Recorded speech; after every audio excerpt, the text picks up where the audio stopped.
అప్పుడు ఫిలిష్తీయులు సంసోనును తాళ్లతో బంధించి వారి దేశానికి ఈడ్చుకుపోతారు. అలా వారు లేహీ పట్టణానికి చేరుకోగానే సంసోను పవిత్రాత్మ పూరితడై తనను బంధించిన తాళ్లను నుహులపోగుల్లా తెంచి పడవేస్తాడు. అక్కడే దారి పక్కన పడి ఉన్న గాడిద దవడ ఎముకను తీసుకొని 1000 మంది ఫిలిష్తీయులను చంపివేస్తాడు. ఈ సంగతి తెలిసి ఫిలిష్తీయుల పాలకులు పెద్దలు సంసోనును ఎలాగైనా చంపి తీరుతాము అని ప్రతిజ్ఞ చేస్తారు. అయితే సర్వశక్తిమంతుడైన దేవుడు సంసోనుకు అండగా ఉన్నారని వారికి తెలియదు. కాబట్టి ఏదో ఒక మాయ చేసైనా సంసోనును అంతము చేయాలి అని కుట్ర పన్నారు. ఒకసారి సంసోను గాసా నగరానికి వచ్చాడని తెలుసుకొని నగర ద్వారాలన్నీ మూసివేసి సంసోనును బంధించాలి అని చూస్తారు. కానీ అదే రాత్రి సంసోను నగర ద్వారపు తలుపులన్నిటినీ బద్దల కొట్టుకొని వాటన్నిటిని సునాయాసంగా మోసుకొని వెళ్ళిపోతాడు. సంసోనును చంపడానికి ఫిలిష్తీయులు ఈసారి మరొక పన్నాగాన్ని పన్నారు.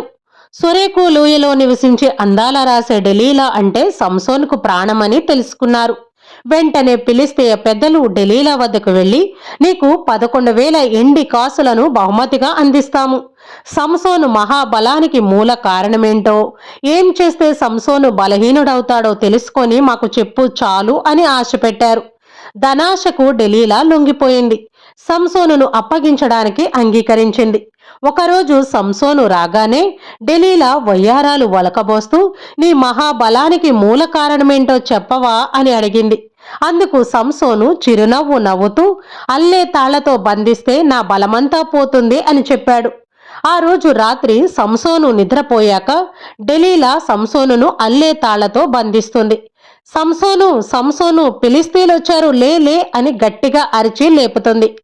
సంసోను తుళ్లిపడి లేచి తనను బంధించిన అల్లే తాళ్లను పట్టుకోమని తెంచేశాడు. అది చూసి డెలీలా చిన్నబోయింది. అయితే నువ్వు నాతో అబద్ధం చెప్పావన్నమాట, నా మీద నీకున్న ప్రేమ ఇంతే అన్నమాట అని అలగడం మొదలుపెట్టింది. మరొక రోజు డెలీలా మళ్ళీ సంసోనును మంచి చేసుకొని, ఈ రోజు రాత్రైనా నీ మహాబలానికి కారణమేంటో చెప్పవా అని అడిగింది. అప్పుడు సంసోను కొత్త తాళ్లు తెచ్చి బంధిస్తే నేను బలహీనుడైపోతాను అని చెప్పాడు. కానీ ఆ రోజు డెలీలా కొత్త తాళ్లతో సంసోనును బంధించింది. అయినా కూడా సంసోను ఆ తాళ్లను సునాయాసంగా తెంచేయగలిగాడు. మూడవ రోజు నా తల వెంట్రుకలను 7 పాయలుగా తీసి వాటిని ఒకే జడగా అల్లి ఆ జడను గోడ మీద ఉన్న ఒక మేకుకు బిగించి కట్టినట్లయితే నా బలం మొత్తం పోతుంది అని చెప్పాడు సంసోను. ఆ రాత్రి డెలీలా సంసోను చెప్పినట్లే చేసింది. కానీ గోడకు బిగించి కొట్టిన ఉక్కు మేకు కూడా పూచిక పుల్లలాగా ఊడి బయటకు వచ్చేసింది.